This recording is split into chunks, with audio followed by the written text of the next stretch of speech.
تکبیر کہی جائے گی اور ہاتھ دونوں دوبارہ سے باندھ لیے جائیں گے. حنفی چھوڑ دیتے ہیں, اگر کوئی چھوڑ بھی دے خیر ہے, ہمارے نزدیک تو چھوڑنا باندھنا دونوں ہی ثابت ہے. ہم تو مطلقاً بھی چھوڑ کے نماز پڑھنے کے قائل ہیں. تو جو ہاتھ چھوڑ کے نماز پڑھ رہے وہ چھوڑ دیا کرے, جو باندھ کے پڑھ رہے وہ باندھ لیا کرے, دونوں کام کیے جا سکتے ہیں. پھر دوسری تکبیر کے بعد بھی اللہ اکبر, اور اس میں امام کو چاہیے اتنا لمبا اللہ اکبر نہ کہ وہ اتنا لمبا اللہ اکبر کہتے ہیں کہ مقتدی پہلے ہی اللہ اکبر کہہ دیتے ہیں. ان کی نماز اگر پہلی والی تکبیر تھی نا نماز شروع, وہ تو نماز شروع ہی نہیں ہوئی. تو مختصر اللہ اکبر پہلے والا ہونا چاہیے, اللہ اکبر, اللہ اتنا لمبا کہتے ہو پہلے ہی اللہ اکبر کہہ کے ہاتھ مان لیتے. تو پہلا اللہ اکبر تو ضرور چھوٹا کہا کریں تاکہ نماز شروع ہو جائے. بیچ والے آگے پیچھے بھی ہو جائے نماز ہو جائے گی, لیکن پہلے والا اگر امام سے پہلے ہو گیا نماز شروع ہی نہیں ہوگی. تو اللہ اکبر کہہ کے دوسری دفعہ اللہ اکبر کہہ کے ہاتھ باندھے. اس طرح 7 تکبیریں. اس کے بعد امام اعوذ باللہ من الشیطان الرجیم, بسم اللہ الرحمن الرحیم, سورۃ الفاتحہ, اس کے بعد سورہ الاعلی پڑھے گا, اس کے بعد رکوع میں چلا جائے گا, اور پھر اسی طریقے سے نارمل نماز. پھر دوسری رکعت میں جب وہ کھڑا ہوگا تو کھڑا ہو کے سورہ فاتحہ کی قرات نہیں شروع کرے گا, بلکہ پہلے 5 تکبیرات وہ کہے گا, اللہ اکبر کہہ کے ہاتھ باندھے گا, پھر دوسری دفعہ, پھر تیسری دفعہ, چوتھی دفعہ, 5ویں دفعہ, اور پھر بسم اللہ کہہ کے سورۃ الفاتحہ, اور پھر ساتھ سورۃ الغاشیہ پڑھے گا. یا سورہ قاف اور سورۃ القمر بھی پڑھ سکتے ہیں, دونوں صحیح مسلم کے اندر موجود ہیں الحمدللہ. یہ نماز عیدین کا طریقہ ہے, اور عید الفطر اور عید الاضحیٰ دونوں کے لیے یہ طریقہ ہے. اور میں حیران کن بات آپ کو بتاؤں, بخاری مسلم میں حدیث موجود ہے, جب آل امیہ نے حضرت عثمان کے دور کے اندر, یہ آپ کو پتا ہے, تکبیرات کی سنت چھوڑ دی تھی. وہ صرف پہلی تکبیر اونچی کہتے تھے, باقی آہستہ. یہ تو حضرت علی نے دوبارہ سنت جاری کی, بخاری مسلم میں آتا ہے. جنگ جمل کے بعد جب بصرہ کلیئر کروایا تو نماز پڑھائی مولا علی نے وہاں پر, تو عمران بن حسین نے تابعی کا ہاتھ پکڑ کے کہا, مجھے علی نے وہ نماز پڑھائی ہے جو نبی صلی اللہ علیہ وآلہ وسلم پڑھایا کرتے تھے. آپ ہر اٹھک بیٹھک پہ اللہ اکبر کہتے تھے, اور رکوع سے اٹھ کر سمیع اللہ لمن حمیدہ ربنا لک الحمد کہتے تھے. یہ حضرت عثمان کے گورنروں نے ختم کر دی تھی یہ سنت, تو یہ زندہ کی حضرت علی نے اپنے دور کے اندر. اور پھر آل امیہ ضد میں جب یہ کام کرتے تھے, بخاری مسلم میں آتے ہیں, حضرت ابو ہریرہ پھر کہتے تھے, اللہ کی قسم آل امیہ کے لوگوں کو, میں تم سے زیادہ نبی صلی اللہ علیہ وآلہ وسلم کی نماز سے واقف ہوں. میں نے وفات تک آپ کے ساتھ نمازیں پڑھی ہیں. آپ صلی اللہ علیہ وسلم اپنی وفات تک نماز کا آغاز اللہ اکبر سے کرتے, رکوع میں جاتے ہوئے اللہ اکبر کہتے, رکوع سے اٹھ کر سمیع اللہ لمن حمیدہ, ہر اٹھک بیٹھک پہ اللہ اکبر کہتے تھے, سوائے رکوع سے اٹھتے وقت وہ سمیع اللہ لمن حمیدہ. اور اس میں الفاظ ہیں, وہ اپنی وفات تک اس طرح نماز پڑھتے تھے. یہی حضرت ابو ہریرہ جو وفات تک حضور کو نماز پڑھتے ہوئے دیکھتے رہے, ان سے صحیح سند کے ساتھ, اور سند بھی گولڈن چین ہے, الموطا امام مالک کے اندر, حدیث کی پہلی کتاب روح ارض پہ گولڈن چین ہے. حضرت ابو ہریرہ کے پیچھے امام نافع نے پڑھی ہے. نافع عبداللہ بن عمر کا شاگرد ہے اور امام ہے, اور نافع سے امام مالک نے بیان کیا. سند کی ضرورت ہی نہیں پرکھنے کی, کوئی صحیح ضعیف والا چکر ہی نہیں ہے. امام مالک کہتے ہیں کہ میں نے نافع سے سنا, اور نافع کہتا ہے کہ میں نے ابو ہریرہ کے پیچھے عید کی نماز پڑھی, تو انہوں نے پہلی رکعت میں قرات سے پہلے 7 تکبیرات کہیں, اور دوسری رکعت میں قرات سے پہلے 5 تکبیرات. گولڈن چین الموطا امام مالک میں. امام ابو ہریرہ, یہ امام حنیفہ یا امام شافعی, امام احمد بن حنبل, امام شافعی یا امام مالک, اور امام بخاری, امام مسلم نہیں, امام ابو ہریرہ. اور آج بھی ان دونوں استاد شاگردوں کی قبریں جو ہیں وہ ساتھ ساتھ ہیں. بقیہ غرقد میں امام نافع کی جو قبر ہے نا, اس کے بالکل پیچھے جو ہے امام مالک کی قبر ہے. دونوں قبریں ساتھ ساتھ ہیں, استاد شاگرد. اور امام مالک کے استاد ہیں امام نافع. امام نافع اور امام مالک کی قبریں جو ہیں وہ ساتھ ساتھ ہیں بالکل بقیہ غرقد میں. اور امام نافع شاگرد ہیں عبداللہ ابن عمر کے, اور وہ کہہ رہے ہیں کہ میں نے حضرت ابو ہریرہ کے پیچھے نماز پڑھی ہے عید کی. الموطا امام مالک میں عید کی نماز کا چیپٹر کھول لیں اور دیکھ لیں کہ یہ 12 تکبیرات ہی ہیں. پوری دنیا کے اندر 12 تکبیرات ہیں سوائے حنفیوں کے. تو میں کہتا ہوں چلو یہ 6 بھی ہیں, ان کے ساتھ پڑھیں, تو آپ 6 کے ساتھ بھی شکر کریں. انہوں نے رفع دین تو کسی بہانے کیتا ہے یار, ضد چھڈی اپنی, تھوڑا انہوں نے بھی رحم کھاؤ, تو پڑھ لیا کریں, کیونکہ سنت ہی ہے, ظاہر ہے یہ فرائض نہیں ہے. بیسک سٹرکچر جو ہے نماز کی وہی ہے. 12ویں حدیث وہ حدیث ہے جو میں کہہ رہا تھا خاص صورتحال کہ جمعہ اور عید ایک دن آ جائے. سنن ابی داؤد میں 1070, صحیح ابن خزیمہ میں بھی موجود ہے, المستدرک الحاکم میں بھی ہے. امام حاکم اور امام ذہبی دونوں نے تصحیح کی ہے کہ زید ابن ارقم کہتے ہیں کہ نبی صلی اللہ علیہ وآلہ وسلم کے زمانے میں ایک دفعہ عید اور جمعہ ایک ہی دن آ گئے, تو آپ صلی اللہ علیہ وسلم نے عید پڑھانے کے بعد جمعے کی رخصت دے دی اور فرمایا جس کی مرضی پڑھ لے, جس کی مرضی نہ پڑھے. یہ جمعے سے مراد جمعے کا خطبہ ہے اور جمعے کی نماز ہے, اس کے بدلے زور پڑھنی ہوگی, اجماع ہے, وہ نمازیں 5 پوری کرنی ہے, یعنی کہ زور بھی فارغ ہوگی. عید کی وجہ سے جمعے کا خطبہ اور جمعے کی نماز ختم ہوئی ہے, 5 نماز جو فرض ہیں وہ اپنی جگہ رہیں گی, تو اس کے بدلے ظہر پڑھنی ہوگی. اس وقت گاؤں میں چونکہ جمعے نہیں ہوتے تھے نا, تو لوگ جمعہ پڑھنے کے لیے یہاں آتے تھے, تو پھر رخصت دے دی کہ ٹھیک ہے یار گھر جاؤ, آپ کوئی ٹینشن لینے کی ضرورت نہیں ہے کہ اب آپ اتنی دور سے آئے ہو تو آپ 2 تقریریں ایک دن کے اندر سنو.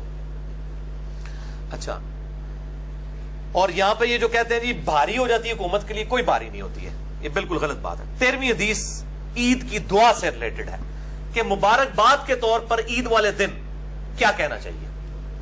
اس حوالے سے السنن الکبریٰ امام بیہقی کی کتاب میں جلد 3 صفحہ 319 پر 6088 نمبر حدیث ہے. خالد بن معدان تابعی رحمہ اللہ تعالی کا بیان ہے کہ میں نے عید کے دن واصلہ رضی اللہ تعالیٰ عنہ صحابی سے جب ملا تو میں نے ان کو کہا تقبل اللہ منا و منکا, اللہ تعالی ہماری بھی عبادات کو قبول کرے, روزوں کو, یہ ساری چیزوں کو, اور تمہاری بھی قبول کرے. تقبل اللہ, اللہ تعالی قبول کرے, منا ہماری طرف سے, و منکا اور تمہاری طرف سے بھی. تو حضرت واصلہ نے جواب میں کہا کہ ہاں میں بھی نبی صلی اللہ علیہ وسلم سے عید کے دن جب ملا تھا تو میں نے بھی آپ صلی اللہ علیہ وسلم کو یہی بات کہی تھی تقبل اللہ منا و منکا, تو آپ نے بھی مجھ سے یہی بات کی تقبل اللہ منا و منکا. لیکن یہ روایت جو ہے یہ کمزور ہے, ضعیف راوی ہے اس کے اندر, محمد بن ابراہیم شامی. ابن حجر اسقلانی نے صحیح بخاری کی جو شرح لکھی ہے فتح الباری, اس میں صحیح بخاری میں انٹرنیشنل نمبر کے مطابق جو 952 نمبر حدیث آتی ہے, جو آج کے لیکچر میں آخری حدیث ہوگی 17ویں, اس کے کانٹیکسٹ میں لکھا ہے کہ یہ روایت ضعیف ہے سنن کبریٰ البیہقی کی. لیکن ساتھ ہی انہوں نے اور اسناد کے ساتھ احادیث نقل کی کہ اس پہ اتفاق ہے کہ صحابہ کرام انہی الفاظ کے ساتھ مبارکباد دیا کرتے تھے. ضرور نہیں ہوتا کہ ایک روایت ضعیف ہے تو دوسری کتابوں میں صحیح روایت بھی ہے, تو انہوں نے نقل کر دی کہ صحابہ کرام میں رواج تھا کہ وہ کیسے مبارک دیتے تھے, تقبل اللہ منا و منکا. یہ ذرا ریپیٹ کریں آپ کو یاد بھی ہو جائے, تقبل اللہ منا و منکا, اللہ تعالیٰ قبول کر لے ہماری طرف سے بھی, اور چھوٹی عید پہ بھی بڑی عید کے اوپر بھی آپ عبادات کے اعتبار سے, قربانی کے اعتبار سے یہ آپ مبارکباد دیں گے. باقی جو گلے ملنا ہے, عیدی, یہ ساری کی ساری چیزیں ٹریڈیشنل ہیں, ان کے اوپر کوئی بدعت کا فتویٰ نہیں لگتا, اسلام نے کوئی ان کے اوپر ممانعت نہیں کی ہے. ضرور ملیں گلے, یہ وہ چیزیں نہیں ہیں جن کے اوپر بدعت کے فتوے یا عید مبارک کہنے کے یا جمعہ مبارک کہنے کے اوپر فتوے. میں انشاءاللہ نا مولوی کی کلاس آؤں گا جڑی چھوٹی چھوٹی چیزوں بدعت کہتے ہیں, میں پھر دساں گا انہوں نے خود کتنی بدعتیں شروع کی تھی, تو وہ ادھر کہیں گے نہیں یہ تو انتظامی معاملات ہیں. یہ بدعت اس لیے ہوتی, بدعت ہوتی ہے من احدث فی امرنا ھذا. میں نے بدعت پہ 5 گھنٹے گفتگو کی ہے, مسئلہ 75A اور 75B, جس میں میں نے کسی کا لحاظ نہیں کیا, نہ حنفیوں کا نہ سلفی اہل حدیث کا, اللہ کے فضل سے. تو یہ ہے تقبل اللہ منا و منکا. عید مبارک بھی کہیں, بالکل کہیں, لیکن یہ سنت الفاظ بھی آپ ضرور کہیں. اسی کانٹیکسٹ میں بڑی مشہور تکبیرات ہیں عیدین کی, مشہور ہیں, اجماع ہے اہل سنت اہل تشیع کا, اللہ اکبر اللہ اکبر, لا الہ الا اللہ واللہ اکبر, اللہ اکبر وللہ الحمد. یہ جو ہے نا اللہ اکبر اللہ اکبر اللہ اکبر 3 دفعہ, یا اللہ اکبر کبیرہ والحمدللہ کثیرہ, وہ ساری روایتیں ضعیف ہیں. شیخ زبیر علی زئی صاحب نے خود فتاوی علمیہ میں لکھا ہے کہ ساری جعلی روایتیں. جو صحیح سند کے ساتھ ہے وہ یہی ہے, جو ہمارے حنفی بھائی بھی پڑھتے ہیں, اہل تشیع بھی پڑھتے ہیں اور سلفی بھی پڑھتے ہیں. ابراہیم نخعی تابعی سے المصنف ابن ابی شیبہ میں انٹرنیشنل نمبر کے مطابق 5650 نمبر اثر ہے کہ وہ ایام عید میں, عیدین میں یہ تکبیرات پڑھتے تھے, اور اس میں بڑی عید کے موقع پہ بلند آواز سے, چھوٹی عید کے موقع پہ آہستہ آواز سے. بلند آواز سے بھی پڑھ سکتے ہیں, کوئی فرق نہیں ہے. اللہ اکبر لا الہ الا اللہ واللہ اکبر, اللہ اکبر وللہ الحمد. اللہ کی تکبیر بھی ہے اور اللہ کی تحمید اور حمد بھی ہے, اور قرآن میں اس کا حکم بھی ہے. سورۃ البقرہ 185, وَلِتُكْمِلُوا الْعِدَّةَ وَلِتُكَبِّرُوا اللَّهَ عَلَى مَا هَدَاكُمْ وَلَعَلَّكُمْ تَشْكُرُونَ. تاکہ جب تم روزوں کی گنتی مکمل کرو تو تم اللہ کی تکبیر بلند کرو اس بات پر کہ اس نے تمہیں ہدایت دی, اور اس کا تم شکر بھی ادا کرو. تو اس میں تکبیر بھی ہے اور شکر بھی ہے. اللہ اکبر لا الہ الا اللہ واللہ اکبر, اللہ اکبر وللہ الحمد. حمد بھی آ گئی, تکبیرات بھی آ گئی. 14ویں حدیث بھی بخاری اور مسلم دونوں میں ہے، مشکات میں 1431 ام عطیہ کا بیان ہے کہ ہمیں حکم دیا جاتا تھا، رضی اللہ تعالیٰ عنہ کہتی ہیں کہ عیدین کے دن حائضہ اور پردہ نشین عورتوں کو گھر سے نکالیں، بے پردہ کر کے نہیں، پردے میں، تاکہ وہ مسلمانوں کے ساتھ نماز اور دعا میں شریک ہوں، لیکن حائضہ نماز کے وقت الگ رہے، یعنی مخصوص ایام جس کے پیریڈز مینسز چل رہے ہیں۔ کسی خاتون نے عرض کیا کہ اگر میں چادر نہ پاؤں تو آپ صلی اللہ علیہ وآلہ وسلم نے فرمایا اپنی ساتھ والی کی چادر میں لپٹ کے تم عیدگاہ میں آ جاؤ، یعنی شو آف سٹرینتھ ہے مسلمانوں کی۔ جن عورتوں نے نماز نہیں بھی پڑھنی وہ بھی عیدگاہ، یہ عیدگاہ کے لیے حکم ہے، مسجدوں کے لیے نہیں۔ آج کل تو زیادہ تر مسجدوں میں ہو رہا ہے، وہاں پہ عورتیں نہیں پھر اس طرح کی جائیں گی، صرف نماز پڑھنے والی جائیں۔ عیدگاہ میں چونکہ وہ پروٹوکول مسجد والا نہیں ہے، مسجد میں تو کوئی بھی جنبی یا حیض والی عورت داخل نہیں ہو سکتی نا، عیدگاہ میں داخل ہو سکتی ہے، تو وہ ساتھ والی عورت کی چادر میں لپٹ کے آ جائے۔ یہ شو آف سٹرینتھ ہے، جسے جمعے کی نماز ہے، شو آف سٹرینتھ ہے، یہ ویکلی گیدرنگ ہے، عید اینول گیدرنگ ہے، اور حج انٹرنیشنل گیدرنگ ہے مسلمانوں کی، اور یہ ہر شہر میں ایک ہی ویسا گیدرنگ ہونی چاہیے۔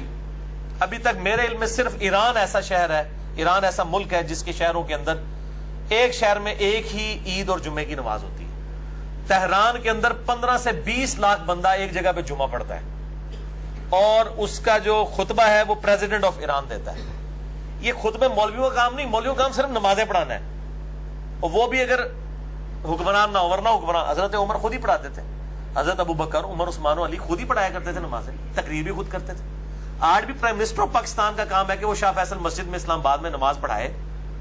چلے نماز نہیں پڑھا سکتا، اس کے پاس لائسنس نہیں ہے داڑھی والا، ہمارے نزدیک تو صحیح مسلم میں داڑھی تو شرط ہی نہیں ہے جماعت کی، وہ تو 4 شرائط کچھ اور ہیں۔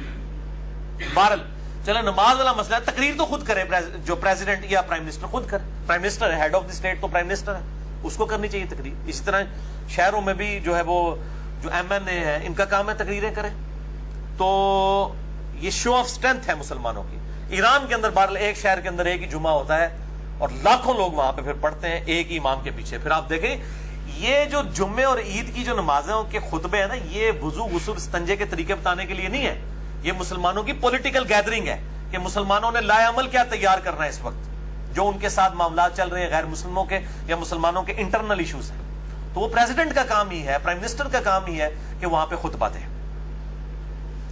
اچھا 15ویں حدیث، تھرڈ لاسٹ، صحیح بخاری اور مسلم دونوں میں ہے، یہ بھی مشکات میں 2049 کہ نبی صلی اللہ علیہ وسلم نے عید الفطر اور عید الاضحیٰ کے 2 ایام میں روزہ رکھنے سے منع فرمایا۔ یکم شوال کو بھی روزہ نہیں رکھ سکتے، 10 ذوالحجہ کو بھی روزہ نہیں رکھ سکتے، اور یہ اس لیے کہ یہ خوشی کے دن ہیں۔ اسی کانٹیکسٹ میں سیکنڈ لاسٹ حدیث ہے صحیح مسلم سے، 16ویں حدیث مشکات میں 2050 کہ نبی صلی اللہ علیہ وسلم نے ایام تشریق یعنی 11، 12 اور 13 ذوالحجہ، ایک تو 10 ذوالحجہ ہے، اس کے بعد مزید 3 دن، یہ 4 دن ٹوٹل بن گئے، فرمایا یہ کھانے پینے اور اللہ کا ذکر کرنے کے دن ہے، اور وہ ذکر ہم ظاہر ہے وہی کرتے ہیں، اللہ اکبر لا الہ الا اللہ واللہ اکبر وللہ الحمد۔ تو کل 5 دن ہے پورے سال میں جن میں روزہ رکھنا حرام ہے۔ نمبر 1 یکم شوال عید الفطر کا دن، اور 4 کنزیکٹیو دن ہے، 10 ذوالحجہ، 11 ذوالحجہ، 12 اور 13 ذوالحجہ، وہ 4 جو دن ہیں، ایک 10 ذوالحجہ اور 3 ایام تشریق، ان چاروں کو بھی ایام تشریق کے حوالے سے خیر مطلب انڈائریکٹلی کہا جاتا ہے، ویسے یہ 3 ہی بنتے ہیں ایام تشریق، 11، 12 اور 13، لیکن قربانی کے جو ہے وہ 3 ہی دن ہے، وہ 10، 11، 12 ہیں، وہ یوم النحر ہے، 10 ذوالحجہ، 11، 12، وہ گولڈن چین میں نے بتایا، گولڈن چین اس سے بڑی کیا ہوگی۔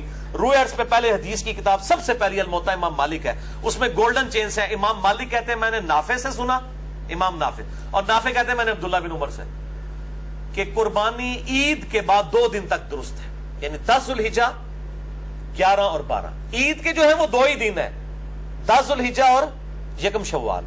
یہ بڑی عید جو 3 دن کہا جاتی ہے وہ 3 دن قربانی کے ہیں، ورنہ تو عید بھی 3 دن پڑی جاتی، عید کا پہلے ہی دیہڑا ہوتا بھائی 10 ذوالحجہ، 11، 12 یوم النحر ہے، وہ 3، 10، 11، 12، تو اس میں آپ جو ہے وہ کھانے پینے کے یہ 4 دن ہے، 10، 11، 12 اور 13، 3 دن وہ بن گئے، 11، 12، 13 یہ یام تشریق، اور 10 ذوالحجہ جو ہے وہ عید الاضحیٰ، اور 5واں یکم شوال عید الفطر۔ یہ 5 دن آپ روزہ نہیں رکھ سکتے، یہ کھانے پینے کے دن ہیں خوشی کے۔